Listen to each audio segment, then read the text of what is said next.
Saad, welcome to the Commerce Talks podcast again at the Siemens conference here in Dubai. And today, or in this session, we're not talking with a retailer, not with a manufacturer, but with somebody like from the oil industry. Before I start explaining something wrong, please tell us a bit about yourself and about ADNOC. First of all, thank you for inviting me. It's really a pleasure to be here today. There's nothing wrong about what you said. It's all about perspective at the end. From my perspective, we all trying to sell something. It's all about how easy to sell and how difficult to get the customer into your place. And as someone who's working at a fuel retailer, I can tell you it's a challenge every day.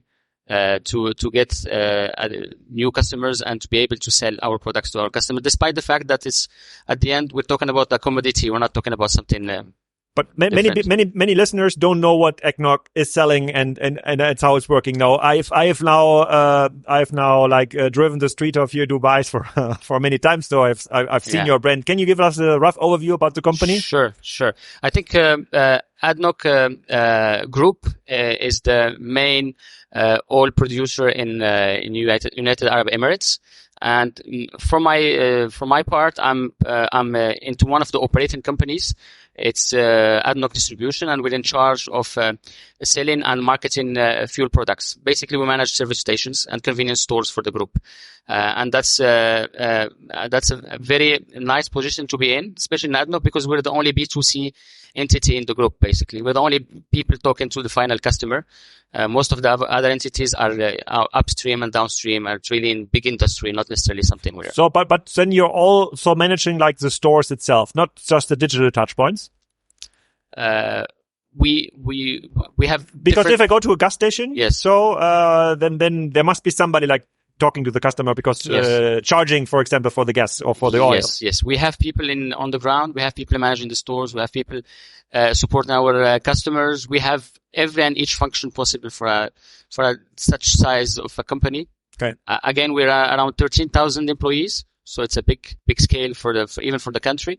And we do. If I may share maybe some figures that's going to help you to put the ADNOC into the picture, ADNOC Distribution specifically. We're the largest fuel retailer in the country, operating fuel stations, convenience stores, car washes, lube change areas, and then even surprisingly vehicle inspection centers mostly for Abu Dhabi.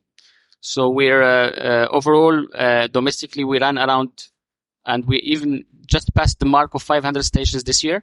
So we now have 502 stations in United Arab Emirates, around 360 convenience stores overall as a network. And then, as I said, we have car washes, we have lube change areas also around 200. It's a big player, and I was discussing with someone in the payment industry lately, and he was saying, and that's off the record, basically, ADNOC Distribution is one of the top 3 merchants in the country from a transaction volume perspective. So we're doing around top 3 merchants. Top 3 large merchants. So we're doing around 217 million transactions a year. That's the volume we're. And we are like unfair in this episode because I brought a customer here. So Lina, you are driving a car. Yes. So what is a custom experience from your point of view? Hello, Zaid. Hello, Alex. Hello. Glad to be here. So I actually used to live in Abu Dhabi because I think what's interesting, maybe just to add, as he mentioned. So in Dubai, we have a competitor, let's say, to ADNOC, but in Abu Dhabi, it's a pure, all the gas stations are run by ADNOC, right? So, you are rightly pointing. So if you drive the car, you 100% ADNOC's customer, not 99, 100%. And, I think, the first thing, for me coming maybe from the UK, the convenience is just at the next level from the service perspective, right? So I haven't put petrol in my own car for I don't know how many years now. So nobody is touching, customers are not touching like the gas nozzle or no, it's a fully serviced experience. You have people attending to you, helping you put in the fuel. And even in this store is the same thing. You have people on the counter supporting you. Despite the fact that we have self-checkout areas, but people in the country prefers to be served, and that's part of the convenience we offer for our customers. So you don't even leave the car. You pay from the car. You need to go to the store? So no, you don't need to go to the store here in the country. You pay from the car, and then you pay with different possible options. One is definitely cash. You pay with the credit card or bank card, and then you can even pay from your mobile app. And that's one of the things I'm proud of, because we have included pay for fuel directly into the mobile app through our wallet, which we call ADNOC wallet. So, and I'm a regular user of that anyway. When I arrive to the station, I need just to select the station I'm in, select the pump, authorize the amount I want to put, and the attendant just put the nozzle into the gas inlet, and that's it. So I don't need to move from the car. It's all driven from my mobile app, which is a very, very nice experience. It's very convenient, and definitely agree. These guys are doing a wonderful service. When it comes to the actual store as a consumer, what's really nice, the variety of different products that ADNOC actually serves. So you can buy everything from the gifts for your friends, which I do most of the time. Sorry, friends, that are listening. And, so this just shows you that you can, different price points and you can even buy. What is in the store? Sorry, because I only know European gas stations. And European gas stations, you have sometimes you have the old street maps. Yeah. You have a couple of, screen wipers in there, some beverages. That's it. So I could not buy gifts from a Shell station in Berlin or Hamburg for my friends. What is it? What can you buy here? Yeah, so maybe it will add to this, but from my personal perspective, I can buy everything from Lego, right, to your kids. So I do that a lot, when I don't buy in a standard gas station. Absolutely, yeah, which is impressive. You can buy fresh flowers like an orchid, which is amazing. Requires to look after it and right, so an attendants know it. You can buy every possible, water, mineral water, like Sprites, Cokes and all. Confectionery, yes. Drinks, biscuits, whatever you find in a convenience store, even perfumes sometimes. And, but again, the products we have a diversified portfolio of products, and they're not available everywhere. So depending on the demography of the station, where the station is located, you're going to find something different from other places. So it's a case by case. But how big is the station usually? So the retail space? Retail space usually, again, it's about the location. If I take the ones on the highway are huge. And we even have additional space we rent to third parties. So, like what? Like a bakery or? Food providers. I don't want to share any brand names, but they're famous for. Okay, yeah, but on the highways I understand. So then they have big gas stations. But here, if you go through Dubai in the city, like a standard gas station. So yes. How big is the retail space there?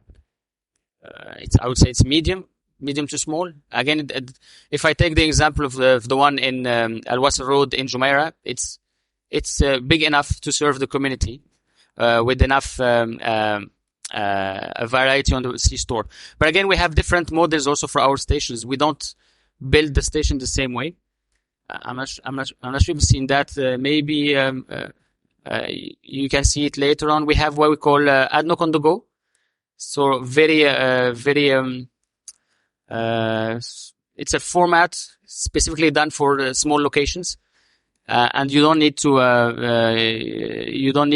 even come out from the car. Everything is served to you. Is it fuel or even on the retail space, you get attended to and you get everything from the car. It's a very small format for small communities and small locations.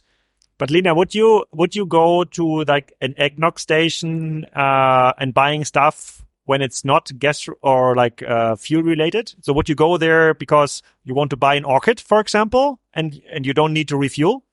Yeah. So actually for me as someone who's always in a hurry, I would say it's always the convenience element. Maybe it wouldn't be the first choice, if I have 3 days to go until I need a gift or something, but it would definitely be the first choice in my mind. If I if I think I need something in 1 hour, right? I would definitely not always take a risk of, if I can get on quick commerce, maybe. But if I am on the move and I cannot commit to like certain location, like ADNOC would be the place, I would go because I know the variety is actually really big, right?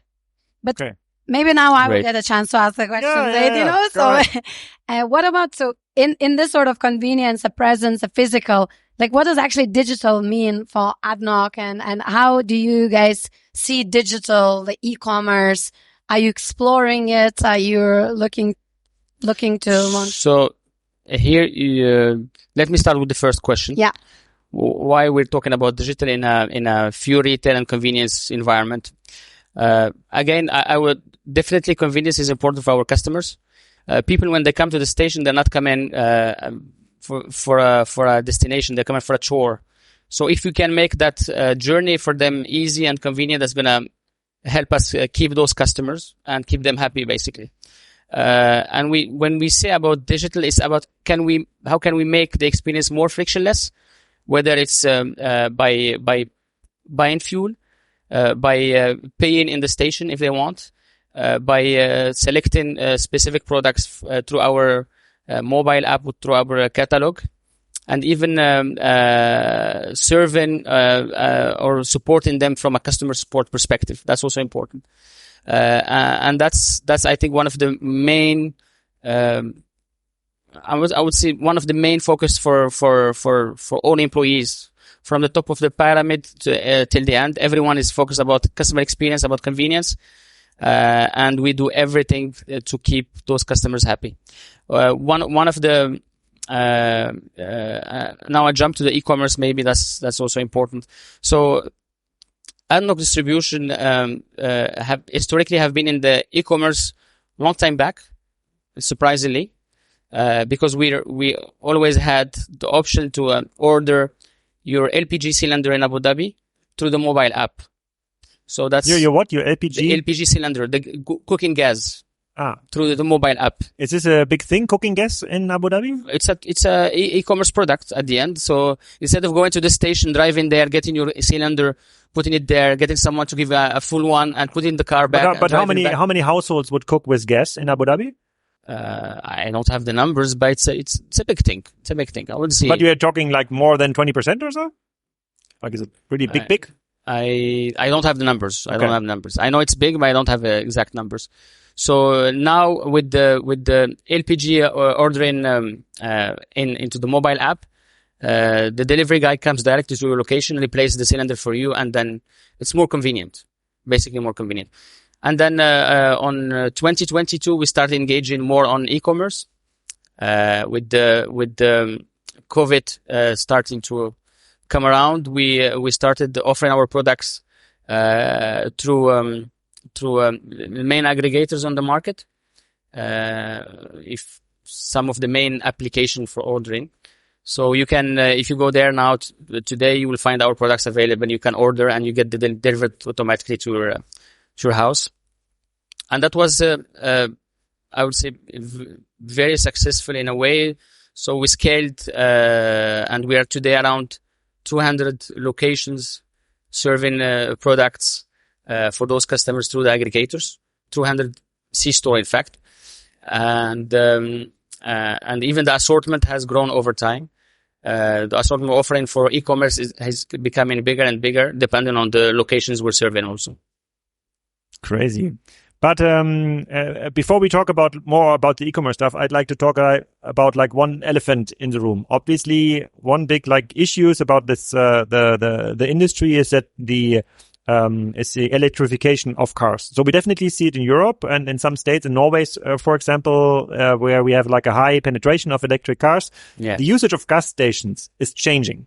So is there, and you can see it now, so you have other countries where you can see kind of what's happening. And even though the adoption here seems to be a bit slower, you don't see like many Teslas here in the region. Yeah. Is it something where you think, okay, this is going to change your business model or the way how you approach it? So, as someone who's commuting regularly between Dubai and Abu Dhabi, I can tell you more and more people are having now EV cars. It's becoming very usual to see people driving electric cars, basically, on the highway, especially. Now, ADNOC Distribution being a mobility player in the region, we definitely have our play into the EV market. And I think 4 or 5 months back, we announced a joint venture between ADNOC Distribution and another Abu Dhabi player to install 30,000 EV chargers in country between now and 2030. I think that shows clearly that there is an interest from ADNOC Distribution into the EV market, and we're going to be for sure playing a big role in that area. But maybe let's stick like 1 minute. Also, like you just announced it, and the one issue I see, I'm an EV driver. So the one issue I have, usually you find EV stations in Germany in very remote places.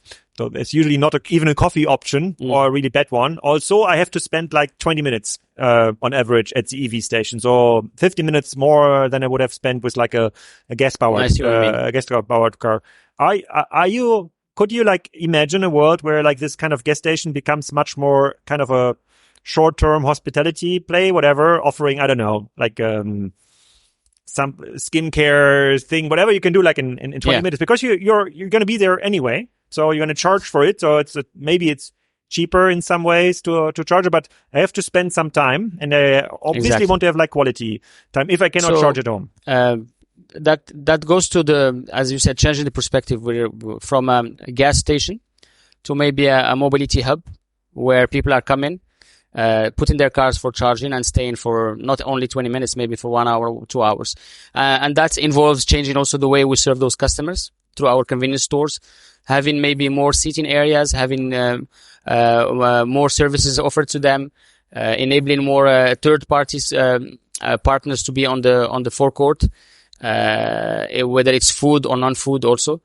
So rethinking, I would say, the customer journey is part of that overall experience. It's not only the installing infrastructure, as you said, it's also rethinking the customer journey and rethinking the way we receive the customer into our forecourt. That's important. And today, if I may add also, today especially on the areas where you have travelers, like the highways, the stations are already equipped, I would say, with areas where people can take a rest, have a coffee, have a meal, spend some time. So it's already there, even for a traditional unconventional fuel station. Now the question is how fast we can convert those into a mobility hubs, and how can we align that with the overall, I would say, EV installation. Okay. One more question on this. So, I understand that there's like already, areas where you can seat and, been served some food, and drinks. And, you've explained or talked about like lots of digital experience, on store or, during the process of shopping fuel. But as you're like the third or second biggest merchant already, so how important is the distance business? So when the customer is not coming to an ADNOC store, so is the mobility app, also working? Do you have a website where you can order stuff and you have people coming from your stores serving stuff in an ultra fast delivery way, for example? So from 2020, we started offering our products through the aggregators and the ordering apps. And we're able to deliver within 15-20 minutes our products, even the fresh products, because we offer also some fresh products like bakery and fresh coffee. But you deliver it yourself, or people are picking it up? No, we get third-party aggregators to deliver for us. Mm-hmm. And that was the reason we did it. Was during COVID we had to quickly move online, and we changed our plans, and we felt that. Those guys are doing a pretty good job, so there was no reason to change them.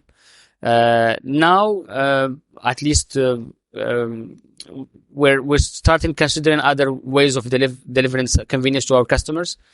And I'm not sure if Lina is having the mobile app, but today you have a shop on the mobile app, and you can order products from there. But it's a BOPIS, buy online, pick at store basically, or click and collect. So today you can order your coffee in advance, half an hour before. Come to the station, you will find your product already available. You can collect it from the station. That's how we're initially starting to offer that online experience for customers. And we have a full catalog in the mobile app with most of the products that are most of the best sellers, I would say, that are really fast growing items. Is there any like product that you own exclusively where I don't have like other channels where to buy? Sorry, come again. Like products, brands you're owning, kind of, I don't know, ADNOC flowers, a special ADNOC bouquet of flowers I only get at your stations? No, other than the fresh products, the bakery and the coffee, we don't have ADNOC labeled products. Basically, that's not something. I mean, we have our lube range, which is ADNOC Voyager, which is fully owned by ADNOC Distribution. Mm-hmm. That's our brand. But other than that, from a retail perspective, from FMCG, we don't have any other. We use the usual assortment from the market.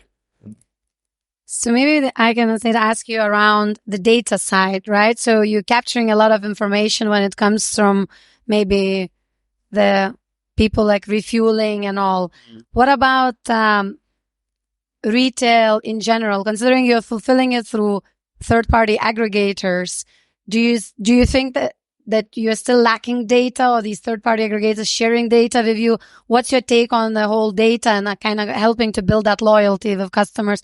Today we heard a lot of words of personalization. So what's your take on personalization? Using the data. So for us, it all starts with our loyalty program. We're offering for our customers a loyalty program for the last 3 years. And today we're having around 1.5 million registered users into that loyalty program. That's a decent number for United Arab Emirates, and we're able to track and understand shopping behavior, understand customer behavior, and through those members, I would call them members. But the objective definitely is to improve the customer experience, to be able to offer a better assortment for those customers. But that's again through our main channel, which is the mobile app. Now, for online deliveries, we're working hand in hand with the aggregators to get some data. It's not as rich as someone who's using our mobile app, but it's growing over time, and we're lucky to have them and have them being very supportive and listening to our requests whenever we need data. So it's I would say it's growing over time, and we're able to build more and more personalized experience for those customers, even on the third-party aggregators, basically. Great. All right. Well, I am heading back to the retail room. Thank you. Great seeing you, Saad. Thanks, Alex, and I'll see you shortly. Yeah, we see you in the next podcast. Then I can ask Saad a couple of more questions here regarding the business. So one thing I've ever asked myself is like on the gas station business is there's so many opportunities to verticalize the business. We can offer even more stuff like around the car, repair services, rental car services, but the stations I know in Europe are really focused on just like selling gas more or less. It's like in and out business. Is there anything that speaks against like expanding into these other areas? Is it too space heavy? Does it make sense at the locations where the gas stations are usually served? I think it goes back to the strategy provided by ADNOC as a group, and the way they see how their retail arm should function. Today, our main focus was and still to serve customers, to serve the nation, to be able to be available everywhere. Even in remote locations, you have ADNOC stations, and that's part of that mission for the company. Now, there are always opportunities to diversify the portfolio. EV is one of them.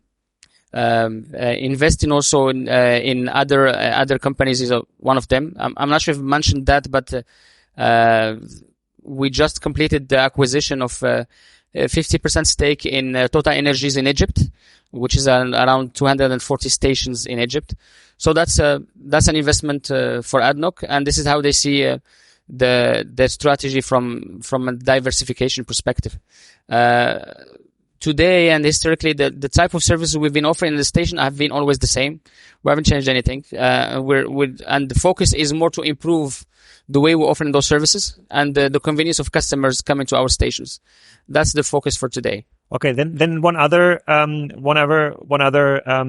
area where I saw gas stations like changing their offer, or at least like adding new products is, I don't know if you followed like the journey of Shell in Europe. They once started to offer a product called Shell Ultimate, a special gas that gets more power of your car. So instead of like, what is it, like 98 octane, it's then offered like 99 or whatever. So for 99.99999% of the customers, no change at all, just more pricey. But I totally understand it, like from a station provider perspective, to offer a differentiated product. Yes. When people believe that the product is better for the car, and even if they put it in there and they say, yeah, I feel like the 2% of more performance, totally makes sense. Have you experimented with this stuff too? Yes, we did. In fact, I would say we're lucky to be here in UAE, because you have so many supercars and luxury cars, and they need special type of fuel anyway.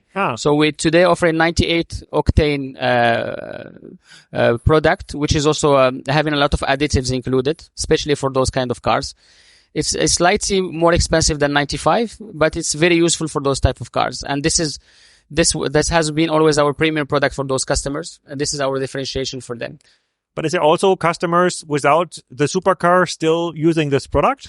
Let's say, okay, I can get out of my standard Lexus LS300. I can get this 2% more performance. It's worth it. Yes, there are customers going for those products, but again, it depends on the areas and the location of the station. When you have stations in if I may say, more luxury locations, customers are having this propensity to go for the 98 and the premium fuel more than other areas. Even with a normal car. Yes. And usually they don't have normal cars, but they have, I would say, medium to normal cars. And they have this propensity to go for 98. And again, we as a retailer, especially when we launched the product, we did a lot of push from a marketing perspective, having vouchers, having bundles, offering more savings for customers to push them for the product and try it. And we've seen, I would say, some success in that area.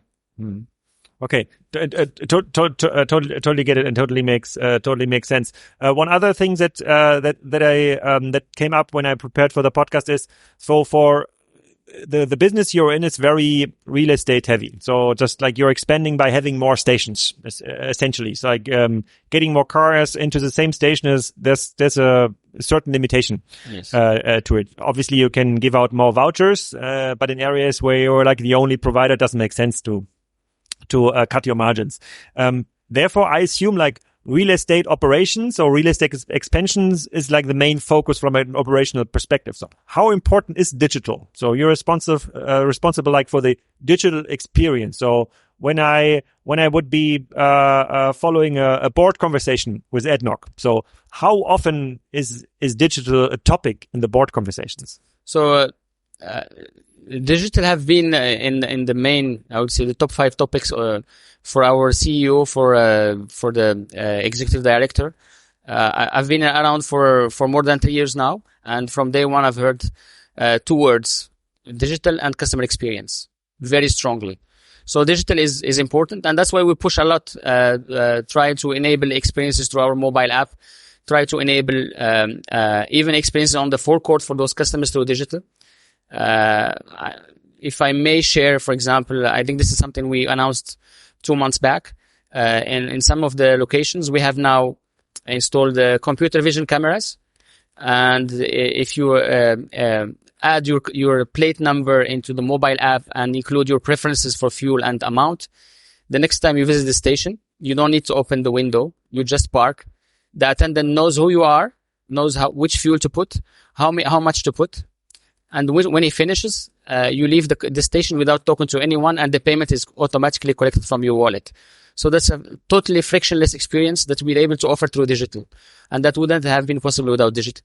And are people using it? Is it so? I would use it, but it's usually available. I'm not sure if you know the place, but our main station is Sheikh Zayed Road, the biggest road in UAE. It's already having the service. It's available. So next time you visit in Sheikh Zayed Road petrol station. But I guess you need the ADNOC app for it, or I have to register. We're enabling online? that through the ADNOC distribution app. But do you see quite some adoption to this service? Because it sounds strange not to talk to because it's part of the UX. Maybe you have a very friendly service guy. It depends again on the market and the people and the culture of the people here. And you highlighted a very important point, because the interaction is, as you said, is missing. But what we did when we implemented the service, we added screens in front of the driver to add that interaction bit with the customer. So sometimes when people are coming to the station, they don't want to talk to anyone. They just want to get the fuel and leave.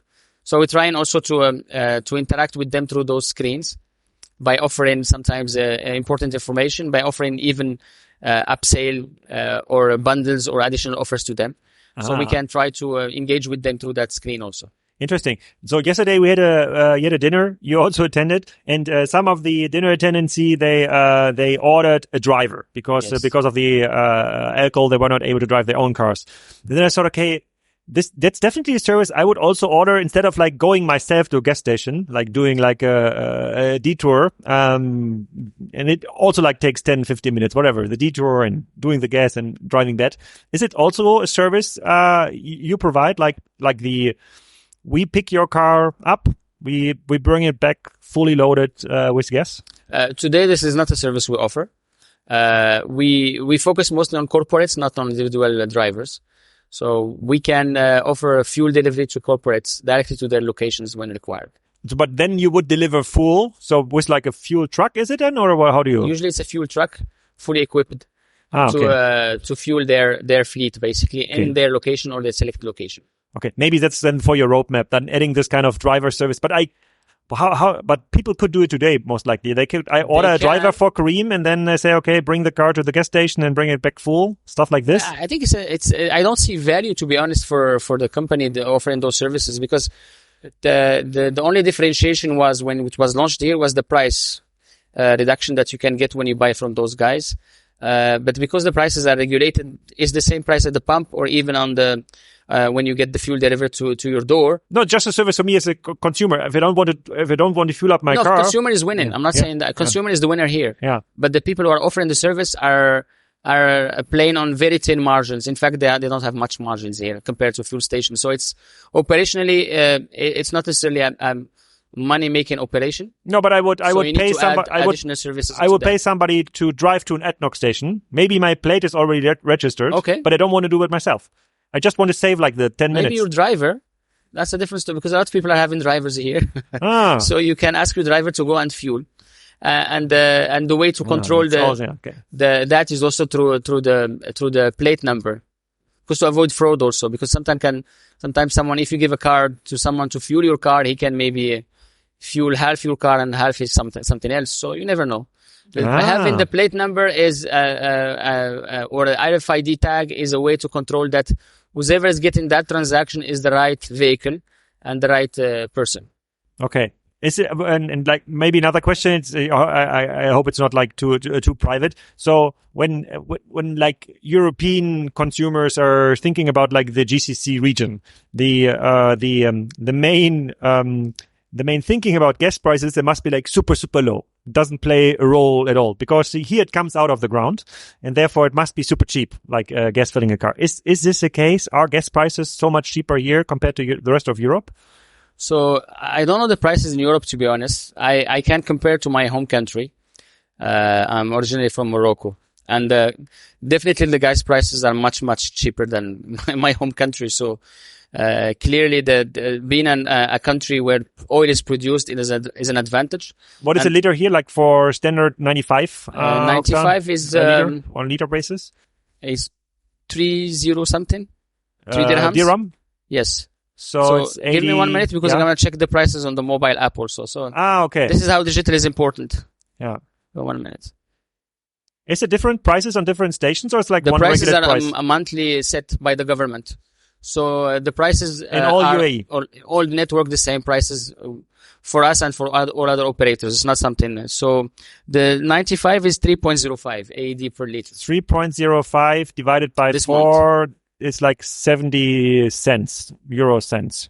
Maybe, okay. yeah. Okay, that's maybe, that's 60% less than German prices right now. There was a time it was very, very cheap. I remember when I came here into the region, I was initially in Bahrain. It was more expensive to buy water than fuel.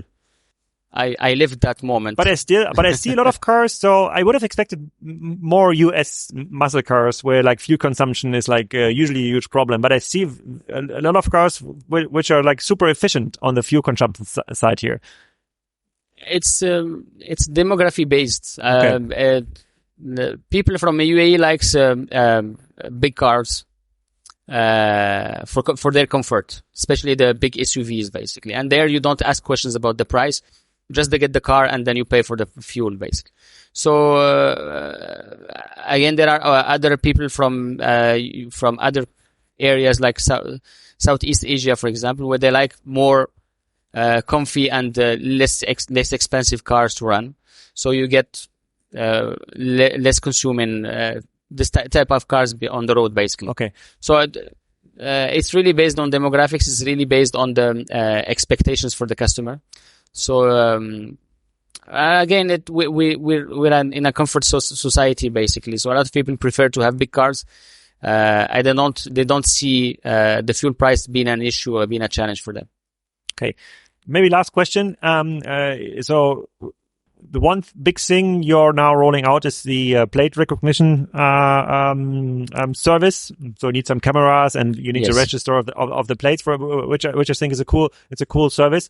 Other big digital services coming out in 2023, 2024. You're working on. So we are, as I said, we're rolling out our online shop. We started initially with a limited number of stations just to test the service. And we're hoping to scale by the end of the year. But this is always a BOPIS model, right? Yeah. There's going to be click and collect BOPIS model. Yeah. That's going to be the, at least for 2023, it's going to be BOPIS model. And then, again, we're there to learn, understand the customer behavior, understand the shopping behavior for those customers. And then maybe, see how we can evolve over time with the service. Okay. That's the idea. And other maybe, services that we're offering is we launched our first pilot of what we call ADNOC Go. This is a fully unmanned store using also computer vision and AI to track customer inside the store. That's a technology we're trying and testing currently. And we see, but that's not working for the customer who is registered for the plate recognition payment method. He's staying in the car. That's not going to work. That's why we have the interactive screens in front of him. Okay. So that's how we interact with those customers. But how is he using the screens when he's in the car? So if you're in the car, you're fueling now, you can get to your mobile app, go to the shop, select the station you are in, select the products you want, and it's going to get delivered to your car, or it's going to get... That's also an option. So there might be somebody coming out with a bouquet of flowers. Yeah, it's possible. If it's in the catalog of that station, you can order it, and we have an option we called Order Now. So in fact, we're finalizing that. So you get a push notification directly to your mobile app while you're fueling with a proposed product based on your history that you ordered just by one click, and you're gonna get it delivered to your car. And then you just like open your trunk with like one click. You don't need, and then somebody puts it in. No, not necessarily. Again, it's about convenience. You'd be surprised how people are behaving differently when they're on this service station.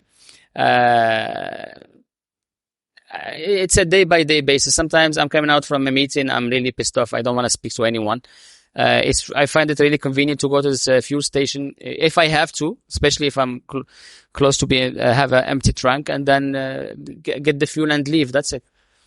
Nice. Super interesting. And interesting to learn that's one of the biggest merchants here in the region. Yeah, from a volume perspective, from a number of transactions, we are one of the biggest. It's crazy. Yeah, it's crazy. Like, what is like 230 million a year? Was it? It's 217 million. 17. Yeah, crazy numbers every year. Crazy. No, it's a huge volume. Yeah, exactly. Crazy. Yeah. Very, very, very cool. You've been here on the show. I've learned a lot about the your business and the business model, and definitely following like the transition into this EV business. So next time, most likely when you're going to speak, then the first chargers are live next year. The chargers are already live. Some of the chargers are already live at the stations. So and again, using the mobile app, you can search for EV chargers on our station finder. Okay. And you can decide where you want to go basically based on that. And I just want to add something here. On the EV charging is also enabled through the mobile app. So when you go into the mobile app, you select the EV charger, and you can do your payment through the mobile app also. We're all digital, in fact. Nice. Yeah. Super cool. Saad, thank you for being on the show. Thank you for having me. It was a pleasure talking to you and Lena. And then we'll continue discussion maybe later on once I have more updates on the EV part. Yeah. We meet on the next ADNOC station. Inshallah. Thank you very much. Thank you.